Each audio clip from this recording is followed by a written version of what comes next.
నమస్కారం అండి అందరికీ. ఈరోజు మనం సంక్రాంతి నోముల్లో భాగంగా చెప్పుకోబోయే నోము పేరు పోషమ్మ జల్లెళ్ళ నోము. దానికి మనం ఈ విధమైన జల్లెన్నైనా తీసుకోవచ్చు, ఈ విధమైన జల్లెన్నైనా తీసుకోవచ్చు. ఇప్పుడు మనం ఈ విధంగా పోషమ్మ జల్లెళ్ళ నోము గురించి తెలుసుకుందాం. మొదటగా మనం 2 వేపాకులను ఇలా చెంబులో పెట్టుకోవాలి.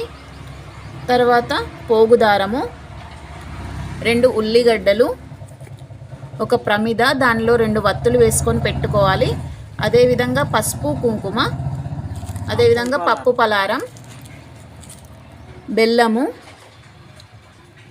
పూతగంధము. ఈ పూతగంధం మనము బియ్యపిండి, గంధము మరియు పెరుగు కలుపుకొని పెట్టుకోవాలి. ఈ విధంగా మనం 13 తయారు చేసుకొని గౌరమ్మ దగ్గర పెట్టుకొని పోషమ్మ జల్లెళ్ళ నోము నోముకోవాలి. పోబోయే నోము పేరు మూలగౌరి నోము. దానికి మనం 1 కిలో పసుపును తీసుకోవాలి. అదేవిధంగా 2 మాణిక్యాలను తీసుకొని దాంట్లో వత్తులు వేసుకొని వెలిగించుకోవాలి.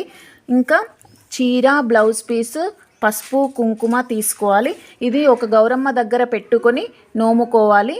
ఈ నోమును నోముకున్న తర్వాత మనం అత్తగారికి కానీ లేకుంటే ఆడపడుచుకు కానీ అమ్మకు కానీ ఇచ్చుకోవచ్చు. పేరు సమ్మక్క సారక్క నోము. దీనికి మనం 2 బెల్లపు ఉండలను తీసుకోవాలి. అదేవిధంగా 2 చీరలను కూడా తీసుకోవాలి. వాటి మీద ఈ విధంగా ఓడి బియ్యం పెట్టుకోవాలి.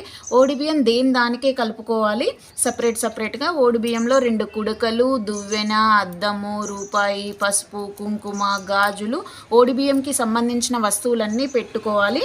ఈ విధంగా 2 చీరలు తీసుకొని ఇద్దరి సమ్మక్క మరియు సారక్క కాబట్టి 2 విడివిడిగా పెట్టుకొని నోముకోవాలి. ఈ నోమును మనం తల్లి బిడ్డలకు ఇచ్చుకోవాలి. చెప్పుకోబోయే నోము పేరు పీట మీద పిల్లలు, అరుగు మీద అద్దాలు. దీనికి మనం ఇలాంటి కట్టె పీటలనైనా తీసుకోవచ్చు. ఇప్పుడు మార్కెట్లో కొత్తగా ఇలాంటి పీటలు కూడా దొరుకుతున్నాయి. ఇలాంటి 13 పీటల్ని మనం తీసుకొని పీట మీద ఇలా పిల్లలు పెట్టుకొని నోముకోవాలి. అదేవిధంగా 13 అద్దాలను కూడా నోముకోవాలి.